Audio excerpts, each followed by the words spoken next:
স্বাগতম জানাচ্ছি সবাইকে আমাদের আজকের লেকচারে। আজকে আমরা আলোচনা করব জারণ বিজারণ বিক্রিয়া নিয়ে। তো জারণ বিজারণ বিক্রিয়া আমরা মেইনলি আলোচনা করব দুইটা মেথডে বা দুইটা কনসেপ্টে। তার মধ্যে একটাকে বলা হয় ক্লাসিক্যাল কনসেপ্ট বা পুরাতন মতবাদ, আর একটা হচ্ছে মডার্ন কনসেপ্ট বা আধুনিক মতবাদ।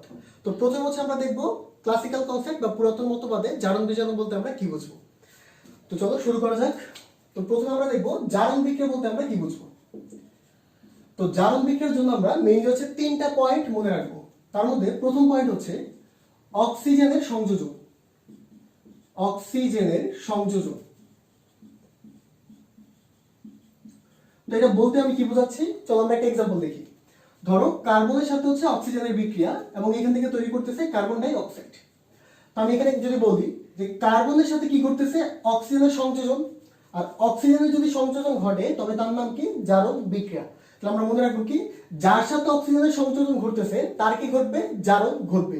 তাহলে এখানে কার সাথে যুক্ত হচ্ছে, কার্বনের সাথে, তাহলে বলবো কি কার্বনের এখানে কি ঘটবে, জারণ। যেমন তুমি আরো কয়েকটা এক্সাম্পল নিয়ে আলোচনা করতে পারো। ধরো সালফারের সাথে হচ্ছে অক্সিজেনের সংযোজন, তাহলে এখান থেকে কি তৈরি করতে পারি, সালফার ডাই অক্সাইড। তাহলে বলতো এখানে জারণ কার ঘটবে, হ্যাঁ কার, সালফারের। কেন, কারণ সালফারের সাথে অক্সিজেনের কি করতেছে, সংযোজন, আর যার সাথে হচ্ছে সংযোজন ঘটবে তার কি ঘটবে, জারণ ঘটবে। তাহলে আমি বলবো এখানে সালফারের কি করতেছে, জারণ ঘটতেছে। তো আমরা আরো কয়েকটা এক্সাম্পল নিতে পারি, যেমন ধরো যে ম্যাগনেসিয়াম। তো ম্যাগনেসিয়ামের সাথে অক্সিজেনের আমি সংযোজন ঘটালাম, তাহলে এখান থেকে পাবো কি, ম্যাগনেসিয়াম অক্সাইড। তো সমতা করার জন্য এখানে 2 হবে আর এখানে হচ্ছে 2।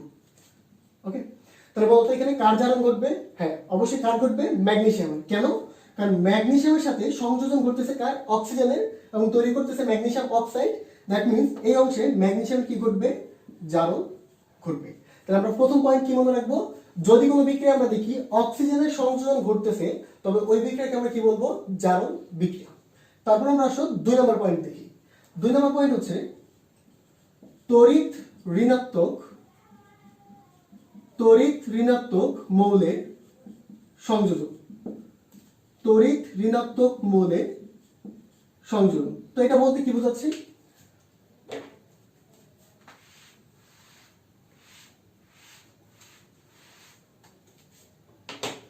যেমন দেখো আমি একটা এক্সাম্পল দিচ্ছি যে FeCl2 এর সাথে ক্লোরিনের বিক্রিয়া।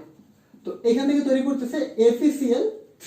ওকে, তাহলে একটু দেখো তো, এখানে ছিল FeCl2, এই অংশে কি হয়ে গেছে, Cl3। দ্যাট মিন্স একটা ক্লোরিন এখানে কি হয়ে গেছে, যুক্ত হয়ে গেছে। আর ক্লোরিন নিজে কি, অধিক তড়িৎ ঋণাত্মক মৌল। তো অধিক তড়িৎ ঋণাত্মক মৌল এখানে কি হয়ে গেছে, সংযোজন ঘটে গেছে। যার ফলে আমি বলবো কি FeCl2 এর এখানে কি ঘটছে, জারণ ঘটছে। তাহলে আমি বলবো কি এই অংশে FeCl2 এর কি ঘটছে, জারণ ঘটছে। যেমন আর এক্সাম্পল নিয়ে আলোচনা করি। ধরো ক্লোরিনের সাথে হচ্ছে সোডিয়ামের বিক্রিয়া, সোডিয়াম প্লাস ক্লোরিন, এখান থেকে তৈরি করতেছে সোডিয়াম ক্লোরাইড। ওকে, তো এখানে যদি চিন্তা করো ক্লোরিন কি অধিক তড়িৎ ঋণাত্মক মৌল, তাহলে অধিক তড়িৎ ঋণাত্মক মৌলের সংযোজন ঘটতেছে কার সাথে, সোডিয়ামের সাথে, এবং তৈরি করতেছে কি, সোডিয়াম ক্লোরাইড। তাহলে এই জন্য আমি কি বলতে পারি, এখানে সোডিয়ামের কি ঘটতেছে, জারণ ঘটতেছে। তাহলে আমরা এখানে টোটাল 2টা পয়েন্ট দেখলাম, একটা কি অক্সিজেনের সংযোজন, আর 2 নম্বর কি তড়িৎ ঋণাত্মক মৌলের সংযোজন। 3 নম্বর পয়েন্ট আমরা দেখব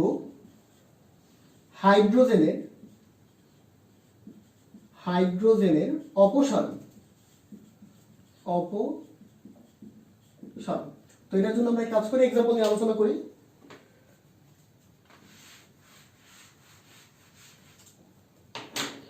ধরো এই অংশ চিন্তা করো যে H2S এর সাথে Cl2 এর বিক্রিয়া। তো এখান থেকে তৈরি করতেছে সালফার প্লাস HCl। তো তোমরা একটু সমতা করে নিবা। তো এখানে যদি চিন্তা করো, দেখো এই অংশে কি ছিল, H2S। তাহলে H2S থেকে তৈরি করলো কি, শুধু সালফার। তাহলে বলতে পারি এখানে হাইড্রোজেনের কি ঘটছে, অপসারণ। আর হাইড্রোজেনের যদি অপসারণ ঘটে তবে বিক্রিয়ার নাম কি হবে, জারণ বিক্রিয়া। তাহলে আমি এখানে বলবো কি H2S এর কি ঘটতেছে, জারণ ঘটতেছে।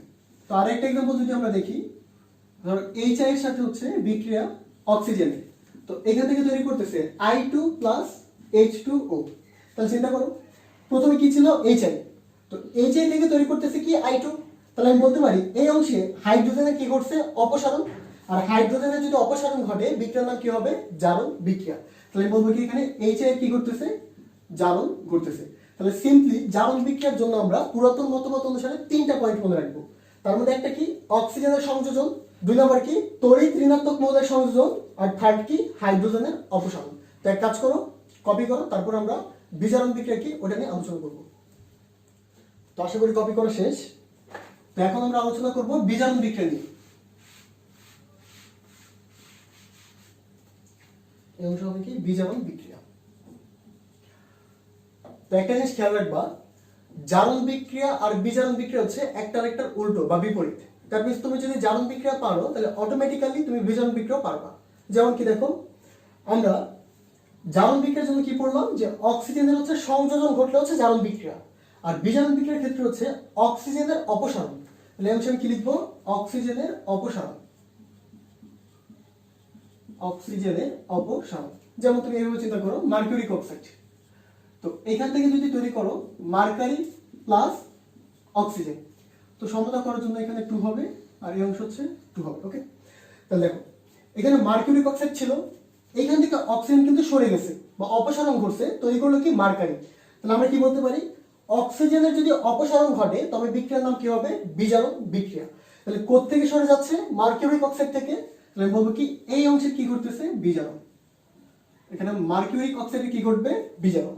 আর একটা এক্সাম্পল চিন্তা করো, ধরো কার্বন প্লাস H2, তো এখান থেকে তৈরি করবে H2 প্লাস কার্বন মনোক্সাইড।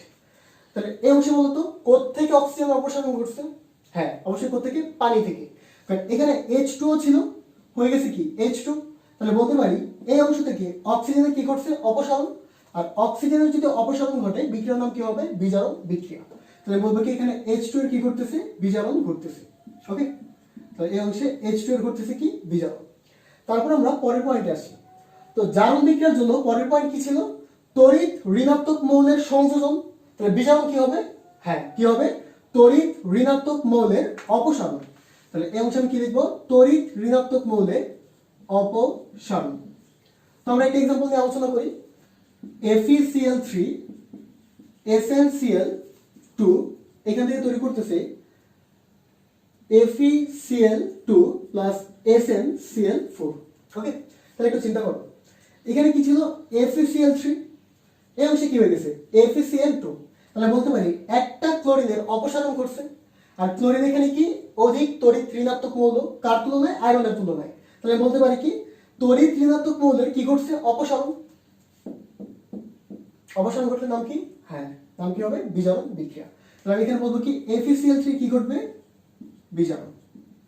ওকে, তারপরেরটা আসো, পরেরটা কি ছিল, হাইড্রোজেনের অপসারণ ছিল জারণ বিক্রিয়ার জন্য।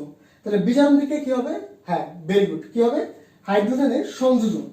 তাহলে এই অংশে আমি লিখবো কি হাইড্রোজেনের সংযোজন। যেমন একটা এক্সাম্পল দিই, ধরো Cl2 এর সাথে হচ্ছে H2, এখান থেকে তৈরি করতেছে HCl। ওকে, তাহলে বলতে পারি কি ক্লোরিনের সাথে কার সংযোজন ঘটতেছে, হাইড্রোজেনের। আর হাইড্রোজেনের সংযোজন ঘটলে বিক্রিয়ার নাম কি হবে, হ্যাঁ বিক্রিয়ার নাম কি হবে, বিজারণ বিক্রিয়া। তাহলে আমি এখানে বলবো কি ক্লোরিনের কি ঘটতেছে, বিজারণ ঘটতেছে, মানে যার সাথে যুক্ত হবে তার কি করবে, বিজারণ করবে। এবং আমরা আরো একটা এক্সাম্পল দিতে পারি, খুব বিখ্যাত একটা এক্সাম্পল, আমরা অর্গানিকে পড়তাম C2H4, এটা হচ্ছে কি ইথিন। তো ইথিনের সাথে হচ্ছে আমি হাইড্রোজেনের সংযোজন বিক্রিয়া দিলাম, তাহলে এই অংশ থেকে কি তৈরি করবে, C2H6।